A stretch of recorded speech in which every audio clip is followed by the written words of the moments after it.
septembre, plutôt 28 septembre. Voilà, on approche de minuit et l'heure, évidemment, de l'heure du passage, comme quelque chose qui est de l'ordre d'un d'un défini ou d'un installé qu'on ne peut pas désinstaller. Euh, le 28 va s'achever et on passera au 29 et on ne pourra pas revenir en arrière. Simplement parce que c'est comme ça. C'est comme ça que nous voyons le temps, que nous l'utilisons et comme ça que nous avons des calendriers. Bien entendu, on pourrait avoir d'autres calendriers qui seraient beaucoup moins statiques. Qu'est-ce que ça change? On pourrait remplacer un chiffre par un autre.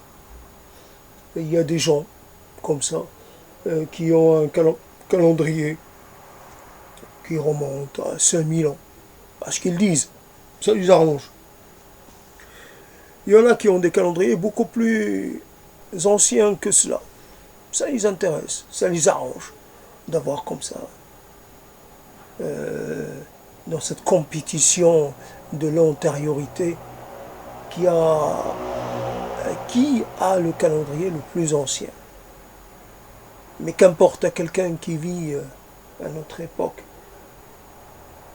d'avoir commencé le décompte il y a 5000 ans, 6000 ans, 8000 ans, ou 1000 ans. Quelle est l'importance? C'est là plus des dates symboliques. Bien sûr, il y a un côté symbolique, mais c'est plus quelque chose d'une sorte d'arrangement, mais subjectif. Une société de gens peut avoir des habitudes subjectives, d'avoir comme ça des façons de faire qui n'ont rien d'objectif. Notre rapport au temps n'a rien d'objectif. Mais donc, j'ai dit quelque chose et je l'ai un peu aboli dans le même mouvement. En fait, je voulais parler du temps qui passe et de cette impression d'être, non pas au ralenti, mais d'être à l'arrêt.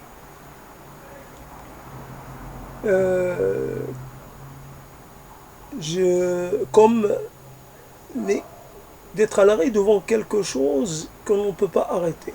Voilà, j'avais un peu dans l'idée d'être face à un robinet qui goutte, qui fuit, et qu'on ne peut pas arrêter. Goutte après goutte, évidemment, il y a toujours une sorte de mesure ou de rythme dans le goutte à goutte. Et ça peut être rapide, ça peut être assez long, mais le rythme en est constant. Mais cela a pour effet, évidemment, de vider par exemple un réservoir. Bien entendu.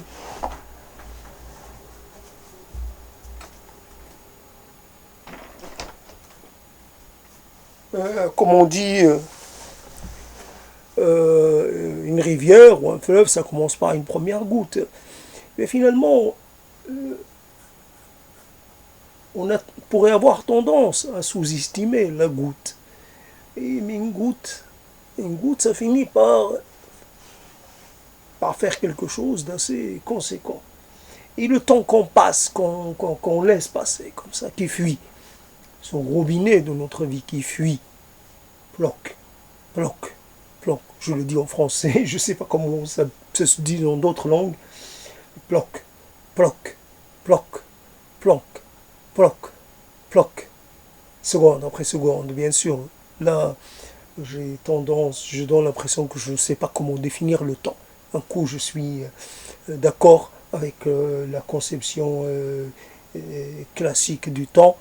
Et puis d'un autre coup, je la mets un peu en doute. Bien sûr, avec le temps, tout est relatif.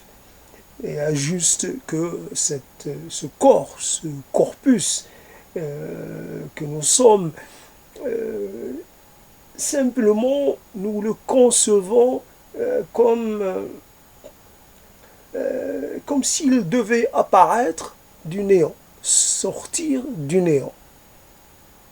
On a l'impression, et voilà quelque chose comme ça qui apparaît. Ex nihilo, et pourtant, bien sûr, au départ, l'élément déclencheur est quelque chose d'assez peu important. Mais le corps se construit en intégrant d'autres éléments. Il n'a pas quelque chose de lui-même.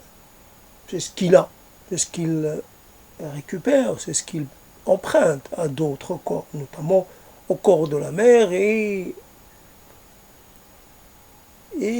par l'intermédiaire de la mère, et donc il constitue sa propre masse, élément après élément. Mais les éléments qui vont le constituer préexistent à ce corps. Donc finalement, l'opération est quelque chose, et à un moment donné, comme on peut le constater dans ce cycle, j'allais dire, perpétuel, de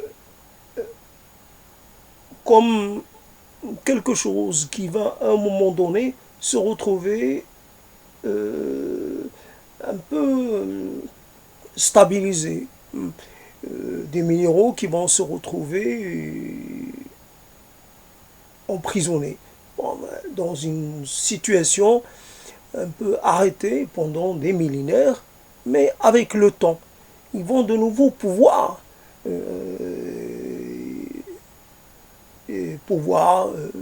intégrer d'autres structures.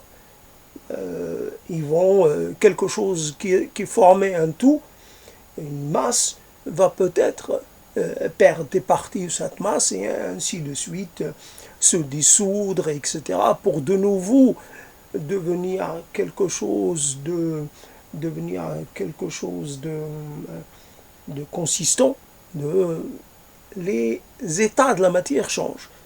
Et moi, ce corps-là, j'ai l'impression que quand il va arrêter, quand il va arriver à son terme, ben je ne pourrais pas exister. Mais la matière qui me constitue, finalement, n'a rien à voir. Elle n'est pas tenue, elle est dans un autre espace-temps. Elle est ailleurs, dans une autre dimension.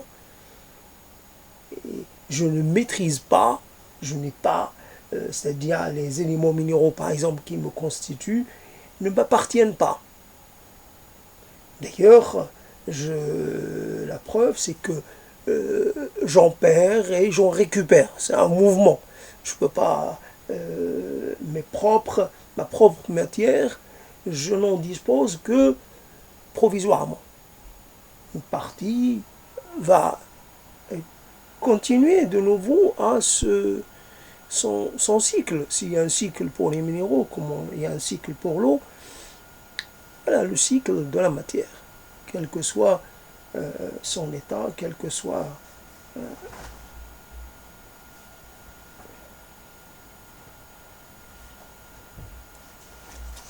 voilà quelque chose. Ah, j'ai réussi à tuer une mythe extraordinaire. C'est marrant, une mythe qui vient tout près de moi. Qu'est-ce qu'elle veut? Et donc, je sais pas. Voilà, donc, j'ai comme idée, enfin, à un moment donné, j'ai attendu, moi aussi, de recevoir un appel divin, d'être appelé, bien entendu. Et j'ai ça comme exemple. Qu'est-ce que je peux faire d'autre? J'ai soit le révolutionnaire, jouer au révolutionnaire, au rebelle, jouer aux prophètes. Bah, c'est tout. J'ai pas trop d'exemples de trajectoire. J'ai cette possibilité-là. Mais bon, la plupart des rebelles finissent mal, et la plupart des prophètes finissent mal aussi. Donc, quelque part, j'aurais choisi un peu de risquer ma vie pour quelque part mettre en avant une idée, les idées. Est-ce que les idées valent qu'on se sacrifie pour elles? Est-ce que les idéaux, est-ce que les... Comme ça, je n'en sais rien. En tout cas, je voulais parler de quelque chose, je ne sais pas. J'ai suivi une intervention vidéo appelée Vlog, voilà, de Mélenchon. Et voilà, c'est assez particulier. Je me compare à Mélenchon, évidemment, puisque moi, j'ai beaucoup plus d'interventions que lui. Lui, il n'est pas encore arrivé à 100. Ou alors, moi, j'ai fait plus. La comparaison s'arrête là, au niveau quantitatif. Lui, il est visible sur l'image, tandis que moi, je me cache. Et voilà quelque chose, il y a là un, comment dire, hein, il manque de vivacité. C'est vrai qu'il fait un commentaire, mais il n'est pas assez vivace. Il parle sur un ton assez bas, c'est très bien. Parce que vraiment, comparé à la voix qu'il peut avoir par ailleurs. Mais n'oublions jamais que si Mélenchon parle fort, c'est parce qu'il est malentendant. Simplement, il ne se rend pas compte de la hauteur à laquelle il place sa voix. Il doit pas, il n'entend pas bien, donc il doit parler fort et ne pas le savoir. Donc il parle fort. Alors, dans certaines circonstances, il veut qu'on l'entende, parce qu'il pense qu'on ne va pas l'entendre. Et peut-être qu'en parlant fort, il s'entend mieux lui-même. D'ailleurs, un sourd, Mélenchon est sourd, Chirac était sourd aussi, à un moment de sa vie, il était appareillé. Qu'est-ce que cela change au niveau du placé vocal? En tout cas, c'est vrai qu'il faut faire montre malgré tout d'une certaine... Il faut tenter d'emmener l'auditeur. Il ne faut pas que l'auditeur sente qu'on est un peu, qu'on manque de tonus. Il faut faire preuve d'une certaine tonicité, se faire violence pour que l'auditeur reste accroché. Il faut, bien sûr, il y a quelque chose à donner, à croquer. Bien sûr, une approche originale, un point de vue sur une question particulière. Bien sûr, Mélenchon n'est pas n'importe qui. D'ailleurs, c'est marrant parce qu'il a commencé, et c'est là où je trouve qu'il est intéressant, parce qu'il est, à un moment donné, il a dit, c'est la vérité, si tant elle existe, quelque chose dans ce genre. Il a cru bon d'ajouter, de nuancer, bien entendu. Donc c'est intéressant. Mais il avait commencé sa vidéo en parlant du cactus qu'il a chez lui depuis qu'il est rentré du Mexique. Il ne dit pas s'il l'a ramené du Mexique ou s'il a acheté un cactus ici en France. En tout cas, je pense que plutôt c'est la deuxième hypothèse. En tout cas, puis il a cité, il a cru bon de citer, comment on appelle ça, Trotsky, qui, évidemment, Trotsky, le Mexique, etc., bien entendu, c'était tout normal, ça allait de soi. Trotsky, qui était au Mexique, et donc qui avait qui avait une collection de cactus. Le Mexique, pays du cactus s'il en faut, Et puis Trotsky qui vient d'un pays normalement qui ne connaît pas le cactus, donc la rencontre devait se faire.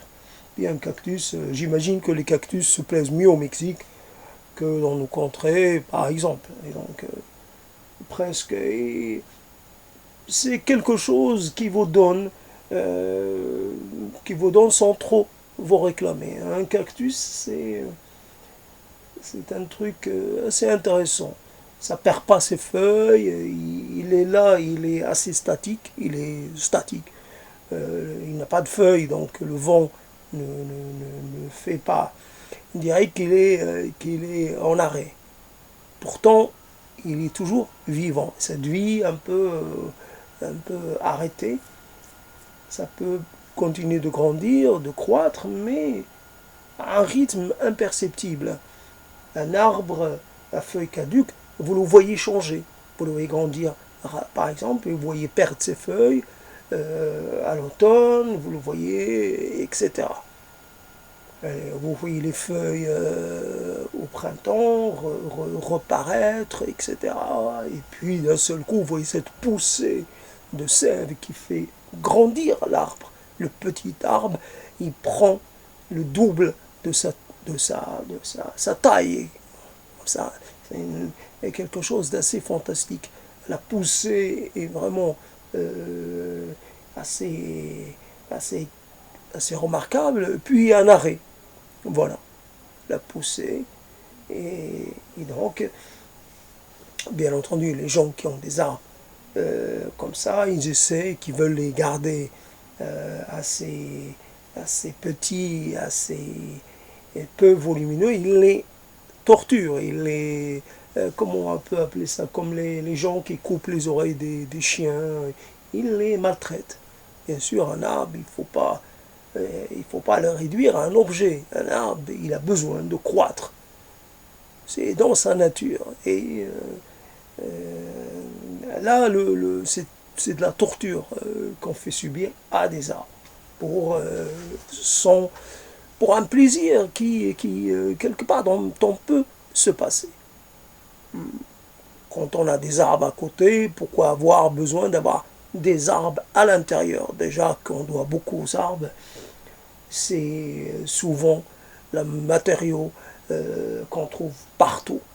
On a des morceaux d'arbres, des cadavres d'arbres qu'on a partout, dans notre mobilier, dans nos maisons, dans nos papiers, partout. Donc, on doit beaucoup à l'arbre. C'est pas la peine. Pas avoir un arbre, on l'a à côté de chez soi, plutôt que d'avoir un mini arbre malheureux quelque part. Et voilà quelque chose qui, bien sûr, je fais pareil. Si par exemple je prends un arbre qui peut prendre un certain volume et je le laisse dans une... Là aussi, je ne l'ai pas fait exprès, je le laisse dans quelque chose qui correspond à quelques milligrammes de terre. Évidemment, cet arbre ne croît pas, ne croît pas. Évidemment, moi aussi, je le maltraite, parce que je l'ai fait naître, mais je ne lui ai pas permis, je ne lui ai pas donné. Donc cet arbre est quelque part, mais je ne l'ai pas fait exprès, c'est arrivé comme ça. J'ai des orangers qui poussent, ils poussent comme ils peuvent, donc un milligramme de terre. Et puis, je ne dis rien sur la qualité de la terre. Et donc, quelque part, là, c'est comme ça, Mélenchon. Voilà. Et puis, cette histoire, Mélenchon, si, c'est à qui il s'adresse. Moi, je ne sais pas à qui je m'adresse. Je m'auto-adresse, en fait, finalement. C'est plus à moi-même, un peu. Et puis, c'est un exercice pour ne pas m'endormir et pour avoir l'impression d'avoir fait quelque chose. Quand j'échoue à écrire, Mélenchon a parlé d'une écriture qu'il a faite. Moi, j'échoue à écrire. Donc, je prends le chemin le plus facile. Après, j'ai pas d'éléments supplémentaires pour parler. il y a des éléments. C'est vrai que j'ai beaucoup de choses dont je pourrais sur lesquelles je pourrais m'appuyer pour trouver matière à développement, mais pour l'instant,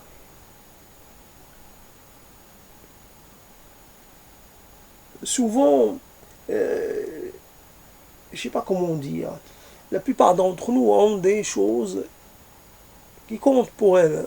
C'est des choses qui nous sont chères, mais qui nous sont chères jusqu'à un certain point.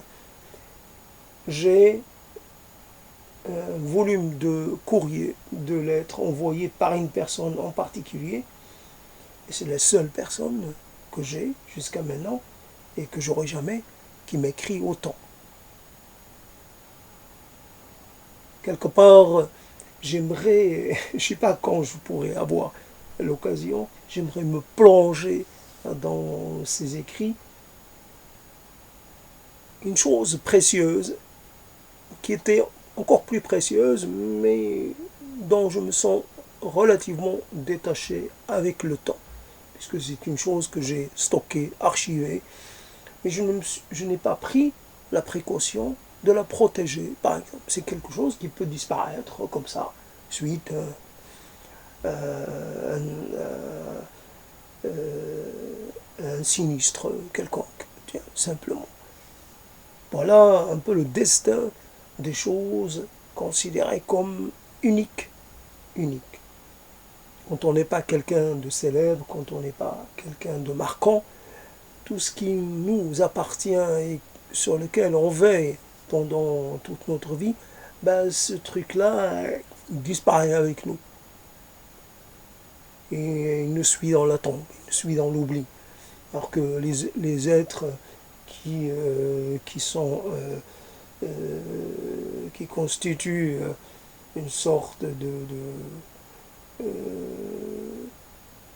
j'allais dire une élite, une sorte de groupe à part, ceux-là, on essaie de récupérer jusqu'à la dernière lettre qu'ils auraient écrite, le dernier témoin, le dernier, et je ne sais pas, ça pourrait être une phrase, et ça devient important parce que ces gens sont jugés importants. Donc voilà quelque chose. Alors souvent dans cette affaire, dans cette relation au temps, il y a des choses qu'on écrit. On ne sait pas. Donc c'est la même chose, les choses qu'on écrit, c'est la même chose que ces choses que je suis en train de dire. On ne sait pas pour qui on écrit. Les gens qui écrivent, les gens qui parlent, comme je le fais maintenant, sont des gens qui ont un problème que n'ont pas le reste des gens. Et ils sont plutôt à plaindre. Pourquoi s'obliger à écrire? Surtout quand on sait que cet écrit ne nous amènera nulle part. On n'a pas suffisamment, on écrit, mais on n'est pas suffisamment persévérant. Et puis, même si on devait faire preuve d'opiniâtreté, quelque part, on manque de talent. Alors ça va être quelque chose qu'on aura fait, mais qui n'intéressera personne. Travail fait de briques et de broc et un peu sorte d'objet un peu sans intérêt. Intéressant peut-être pour l'entourage, mais pas plus. D'ailleurs, la chose, quand vous essayez de faire lire quelque chose à quelqu'un que vous connaissez, ben, ça va jamais très loin. Ça va jamais très loin. Ben, les gens, comme pour les photos, les gens détestent qu'on leur montre, qu'on essaie de leur montrer notre album de photos, ou les choses qui sont importantes pour nous. Rapidement, ils se désengagent. Ils marquent un peu leur désintérêt. Ils ne se gênent pas pour le montrer. Pourtant, on pourrait partir de la règle que ce qui est important pour moi devrait l'être pour celui qui me connaît ou celui qui a une bonne relation avec moi, parce que ça lui permet justement de me connaître. C'était quelque part, quelquefois on manque de matière pour connaître l'autre. L'autre se comporte d'une certaine façon, on ne sait pas pourquoi. On reste un peu interrogatif. Pourquoi il dit cela? Il dit ça comme ça. Oui, parce que quelque part, il est inscrit dans, dans un contexte. Par exemple, simplement, j'ai voulu montrer mon premier cahier d'écriture en français.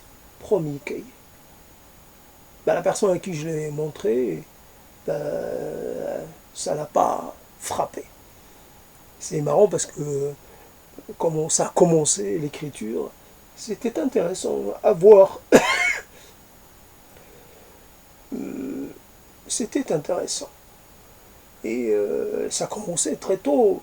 Et après, c'était ce dont je veux parler, en fait, c'est l'image de la maison. Quand on voulait construire une maison, c'était toujours une maison française, avec un toit en pente. Pas comme la maison dans laquelle on vivait. Il y avait une sorte de rupture dans l'imaginaire, dans la représentation de...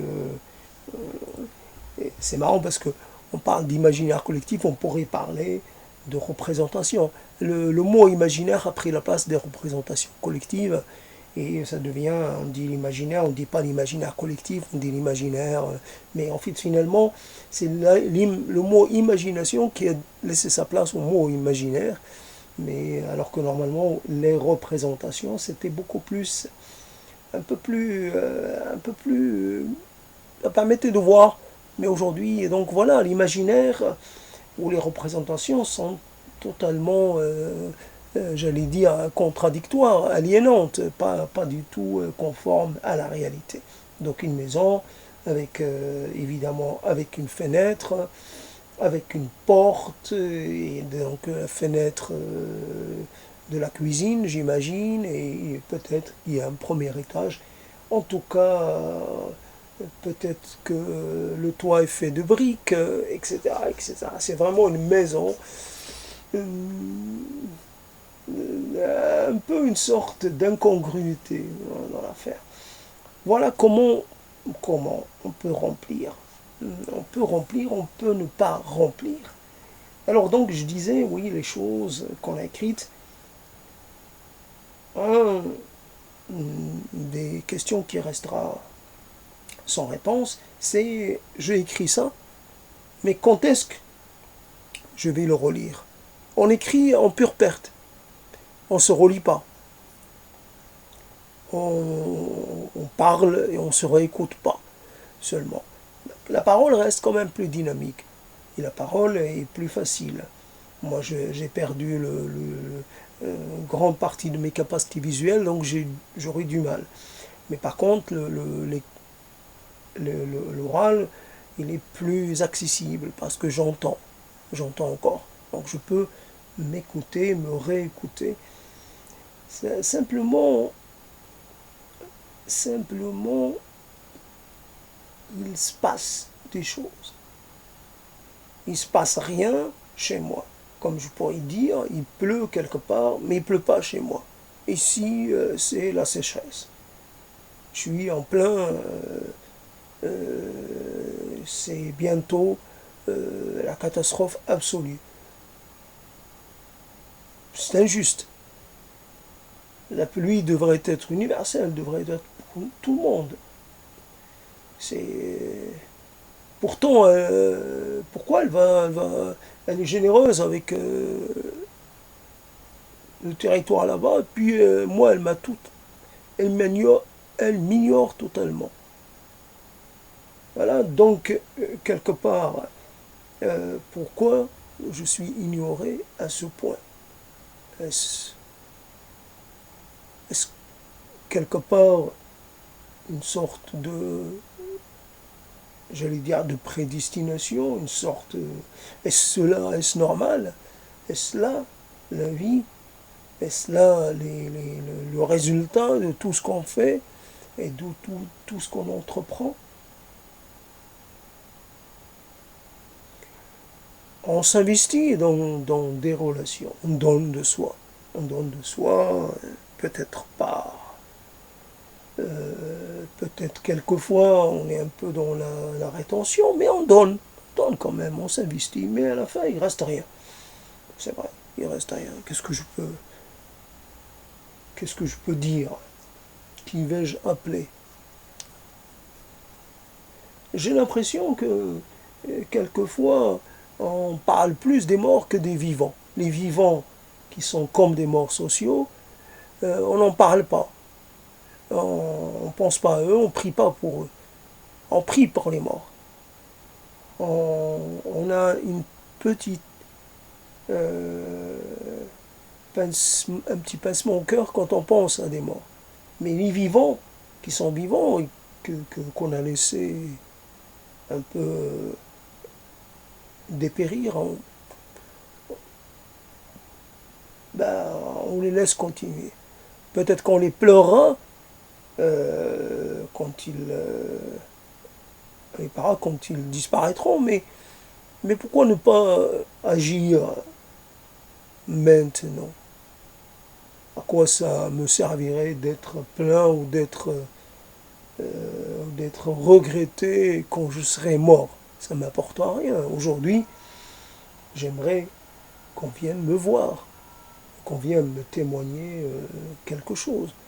Voilà, donc je suis là, je prends un peu tout ce qui se présente.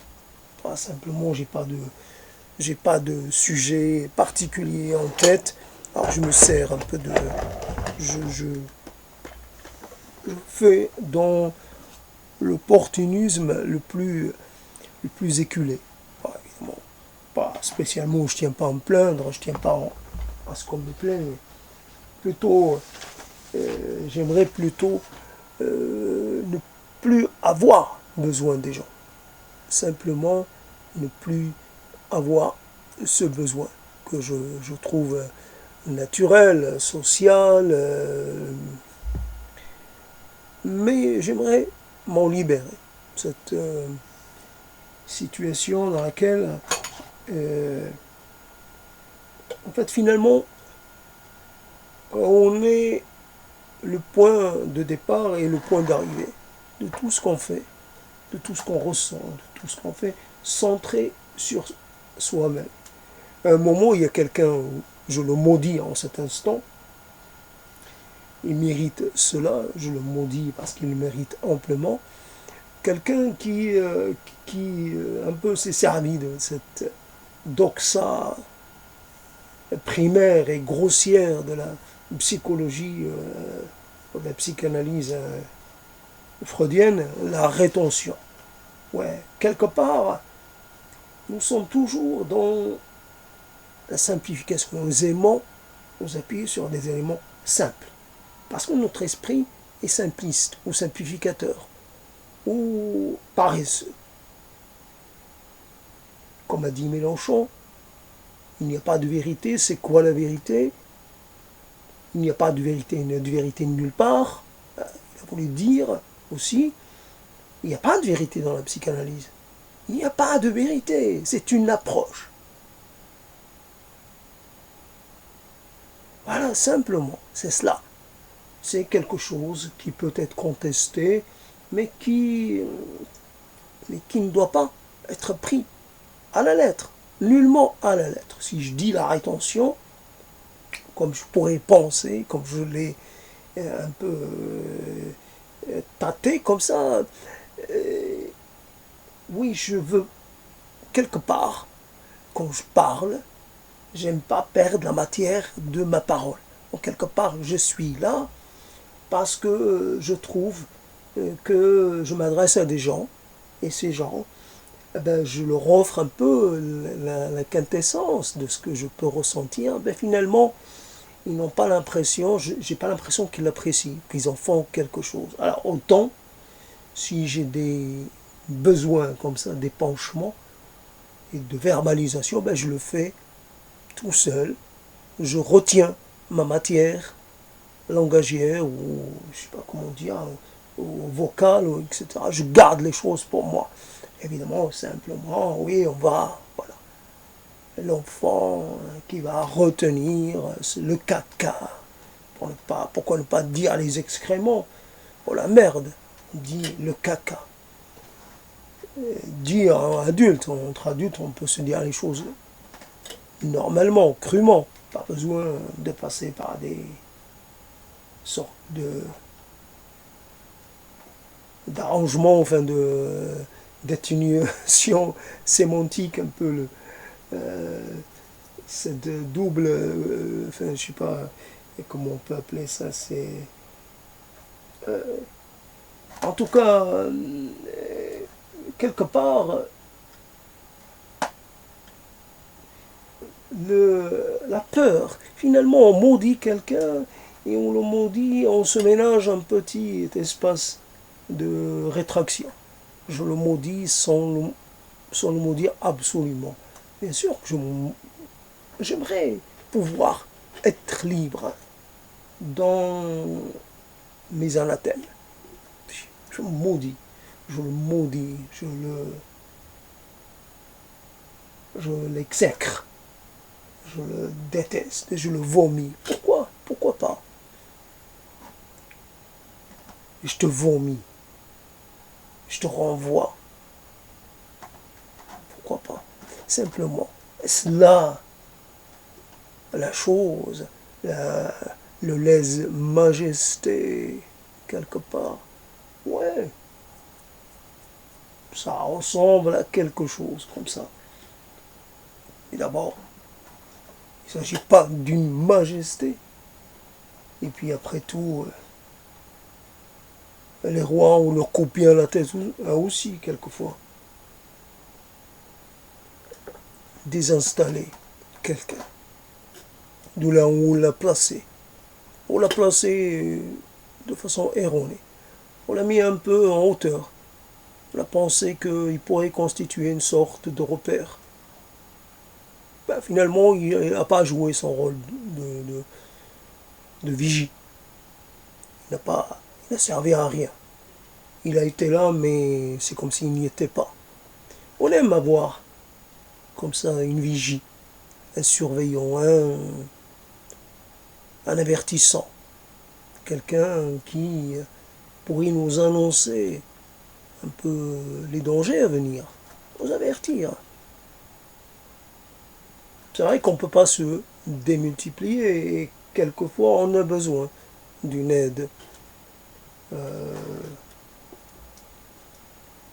Moi je m'occupe d'une partie des choses à surveiller et toi tu t'occupes du reste. Moi je surveille la terre et toi la mer. Partout, les ennemis. Il y a des ennemis. Sur terre, il y a des ennemis. Et venant de mer, il peut y avoir des ennemis. Alors, fais ton rôle. Sois une bonne vigie. Et on est là, on compte sur l'autre et puis finalement, on est attaqué. On est mis à mal, on est mis à mort parce que la vigie n'a pas été vigilante. Défaut d'attention. Il y a eu erreur sur la personne. C'était pas la bonne personne à placer là. Simplement.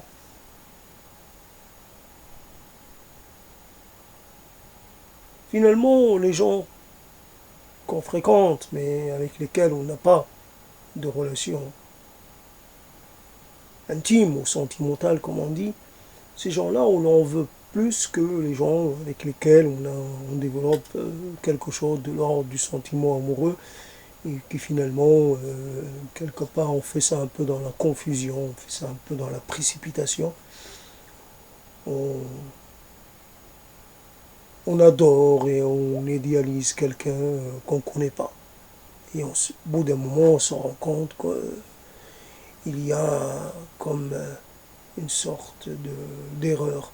Mais les gens qu'on fréquente régulièrement, avec lesquels on fait les choses avec, j'allais dire, avec régularité, avec méthode, avec mesure. Pourtant, même ces gens-là finissent par non pas par nous trahir. Oui, il peut y avoir de la trahison, parce que la personne promet quelque chose qu'elle ne peut pas accorder. En ce sens-là, c'est un traître, c'est une traîtresse, c'est une imposteuse. Voilà, on peut le dire. Il s'agit de là de l'ordre de l'imposture, de l'ordre du...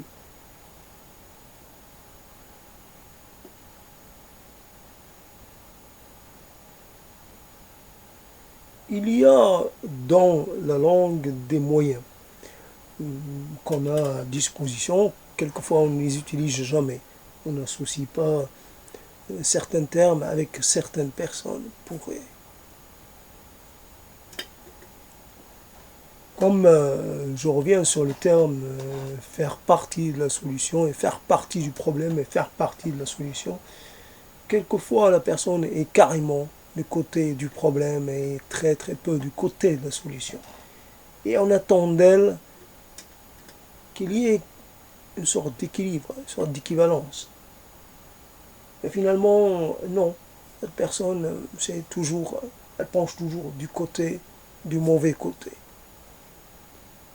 Elle nous entraîne dans une sorte de, j'allais dire, non pas de compétition, mais une sorte de conflit, une bataille inutile, sans objet. On passe notre temps à essayer de venir à bout de cette personne,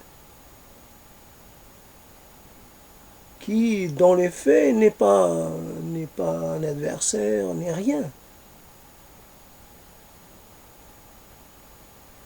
Normalement, on a été avec elle pas pour ça.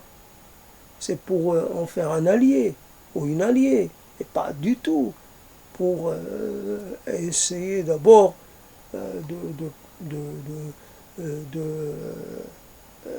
prendre l'ascendant sur elle. C'est plutôt de l'accompagner, qu'on s'accompagne ensemble dans, dans le nécessaire combat contre l'extérieur, contre la multitude des ennemis.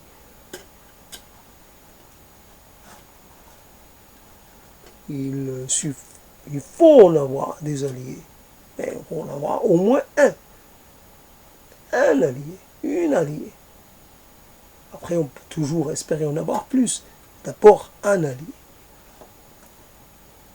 Pour pouvoir, parce que la quantité d'ennemis est sans fin. Mais quand le sensé ami ou allié se transforme en ennemi, il n'y a plus rien à faire. Et quelque part, j'ai un ennemi intime. Voilà la théorie de l'ennemi intime. Ou l'adversaire intime. Il faut nager longtemps. Juste, il faut brasser de l'air, il faut brasser du vent pour essayer d'arriver à quelque chose. Bien sûr, le concept de l'ami intime, l'ennemi intime, ce n'est pas quelque chose que j'ai créé moi-même. Et j'ai juste que je l'ai retrouvé. Je l'avais quelque part. Je l'ai récupéré de quelque part et je l'ai mis quelque part. Il m'a fallu du temps pour pouvoir le sortir de la cachette dans laquelle je l'avais placé. C'est cela, c'est cela. Alors arrêtez de parler, c'est un moment bizarre. Quelque chose reste à dire. Il y a, comment dire, un restant, toujours un restant de choses qu'on a envie de s'entendre dire. On ne sait pas exactement ce que c'est. Alors, gardez la parole jusqu'au moment où on doit rendre les armes. Donc on peut, en s'appuyant sur quelque chose, ici ou là, je suis entouré de béquilles, je m'entoure d'éléments aidants. Ah, je m'appuie sur les plus petits éléments pour pouvoir rester en capacité de parler. Et quelquefois où cela devient une lutte vraiment difficile, c'est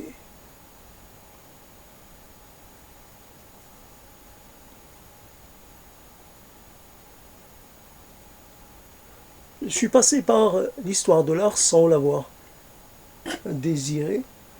En tout cas, je peux quelquefois y revenir en imaginant des choses. Voilà, j'ai pas fait de la photo, j'ai fait de l'analyse de l'image peinte, et c'est intéressant de voir le côté un peu figé des choses qu'on peut imaginer, qu'on peut trouver. La peinture, c'est quelque chose de figé, même quand elle est faite de façon à suggérer le mouvement et la vie, c'est figé. On peut figer quelqu'un dans une posture, dans une attitude. Je peux penser à quelqu'un et je le fige. C'est vrai que les gens sont figés. Un peu ce qui arrive aux gens, c'est comme un peu ces premiers appareils de cinéma qui, en fait, qui suggéraient le mouvement grâce à la vitesse, à la vitesse avec laquelle on tournait, faisait tourner le dit objet. La lanterne magique ou je sais pas quoi, en tout cas c'est quelque chose comme ça qui tournait rapidement. En fait, c'est constitué d'images figées. Et donc, le 24 images secondes, ça a continué longtemps. C'est une série d'images figées. Et c'est vrai que nous avons aussi dans nos têtes une série d'images figées. Ça, ça bouge, mais ça quitte jamais. Donc c'est une scénette. Voilà, simplement une série de scénettes. Il y a quelqu'un qui joue dans une scénette, il joue un rôle qui joue de façon répétée, de façon continue. Une personne qui sourit, elle sourit éternellement. C'est le même sourire que je retrouve plus ou moins, parce que la mémoire n'est pas toujours... L'image commence un peu à s'assombrir. Alors on essaie de deviner un peu. C'est vrai que c'est vieux, c'est corruptible. Ça n'est pas, le support n'est pas éternel. Alors ça finit par se dégrader. Donc l'image, elle continue d'être là, mais elle est un peu dégradée. Mais on voit un peu le tableau général. On a encore une impression visuelle assez indicative, assez indicatrice.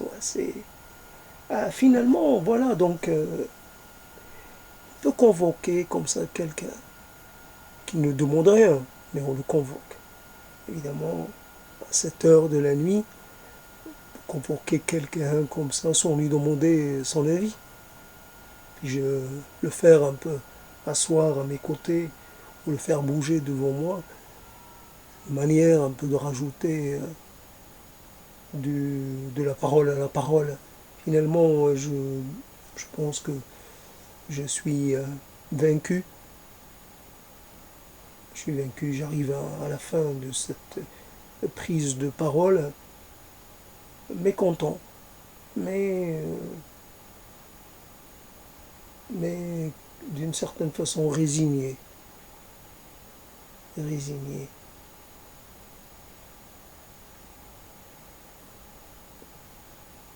Simplement, il y a, comme on peut dire souvent dans cette histoire que j'ai envie de rappeler, nous avons un rapport à notre corps qui ne correspond pas à l'image qu'on donne aux autres. Nous ne nous voyons jamais tel que les autres nous voient.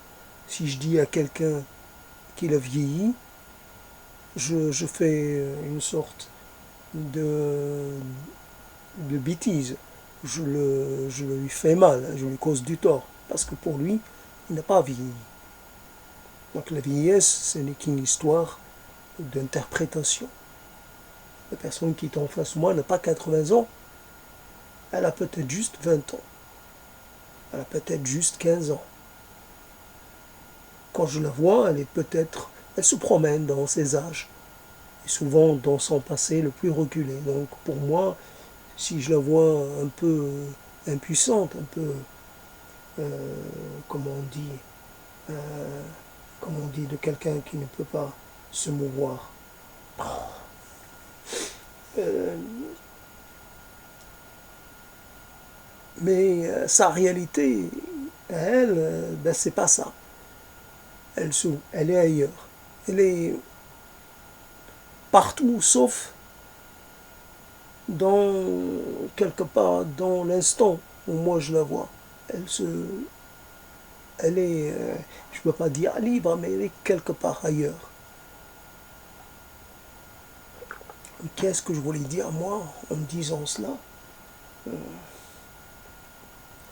J'avais pensé à quelque chose impotente. Voilà, je trouvais le terme impotente.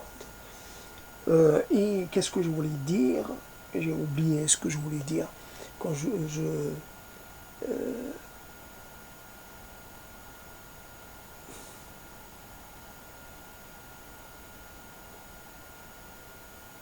ouais, simplement, c'est assez intéressant tout cela.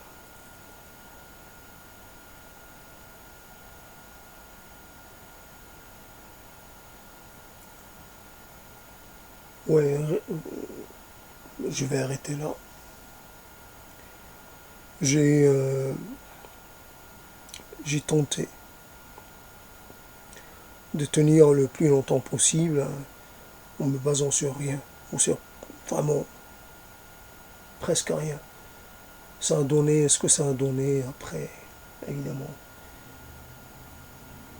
Toujours le problème de la disposition des lieux de vie et évidemment de l'environnement. Sinon, je pourrais, même s'il est tard, je pourrais toujours, en fait, finalement, ajouter quelque chose en jouant sur le registre vocal, en faisant du tapage, en criant, en faisant un peu le faisant un peu le désaxé, le fou,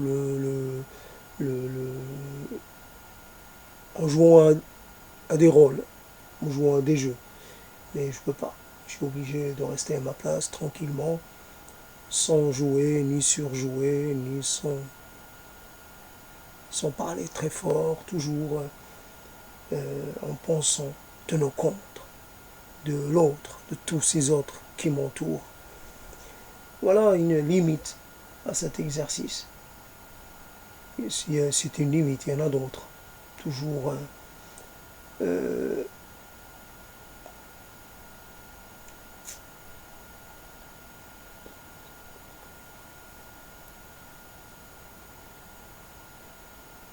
toujours.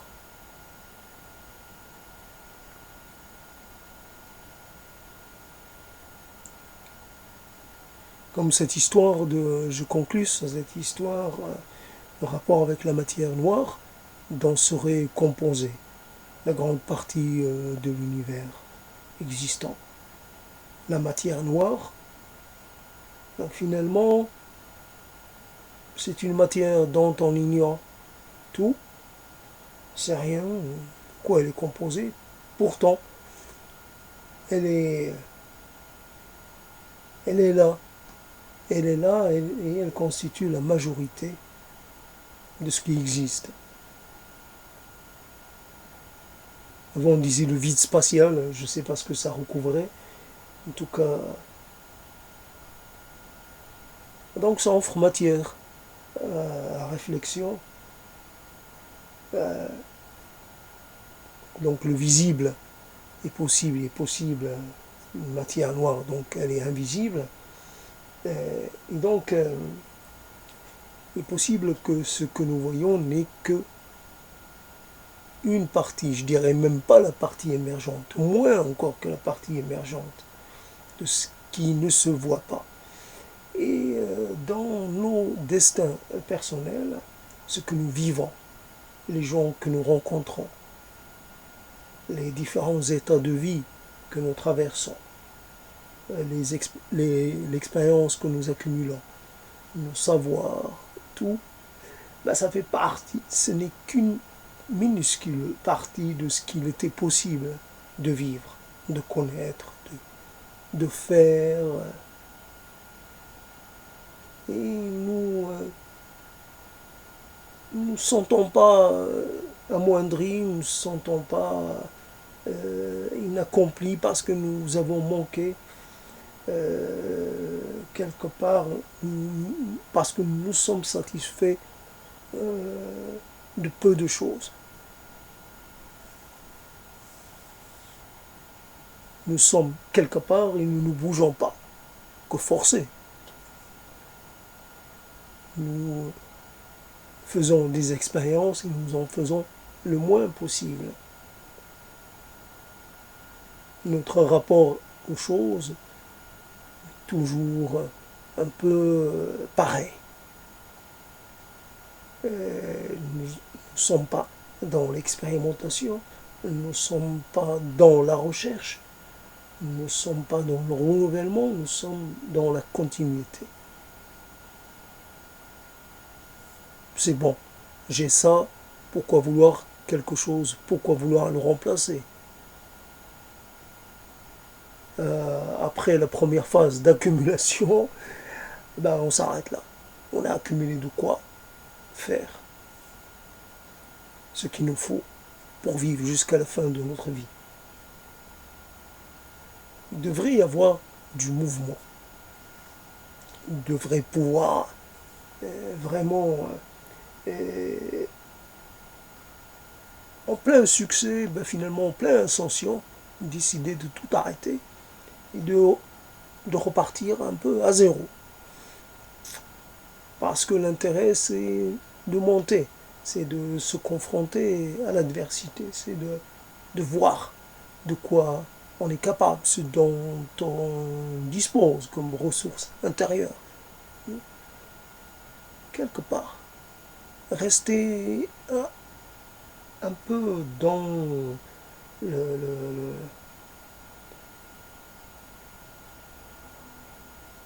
ne pas se laisser aller au confort et aux habitudes et à ce qui rassure plutôt, se désassurer, et non pas se rassurer, se mettre en danger parce que cela permet justement de rebattre les cartes comme si on jouait une seule partie de toute sa vie. Et finalement, on gagne un peu, on perd un peu, on perd beaucoup, on gagne tout, mais on n'aura joué qu'une partie. Et pourtant, on pourrait en jouer. L'intérêt, ce n'est pas de gagner, c'est de jouer, de continuer, de pouvoir jouer, de pouvoir avoir de quoi jouer. C'est l'intérêt. D'avoir et de ne pas avoir, de varier, de bouger entre les sentiments, entre les états. Un coup, je suis le roi du monde, l'instant d'après, j'ai perdu ma couronne. Mais je peux la reconquérir. Ou pas. Ce n'est pas important. Ce qui est important, c'est le mouvement. C'est le changement. C'est la rupture. C'est la chose à laquelle on ne s'attend pas. Mais comme pour les mots qu'on n'utilise jamais, il faut qu'il y ait un contexte pour pouvoir les utiliser. Si on est toujours dans le même contexte, on va utiliser les mêmes séries de mots. Il faut qu'il y ait quelque chose, comme quand le mot de l'ami intime, c'est parce que j'ai osé m'attaquer à cet ex-ami que finalement l'idée de l'ami intime ou de l'ennemi intime est revenue. Voilà, c'est un peu le résumé de toute cette prise de parole. Voilà, j'ai rajouté, et maintenant j'arrête de rajouter. Et à ciao.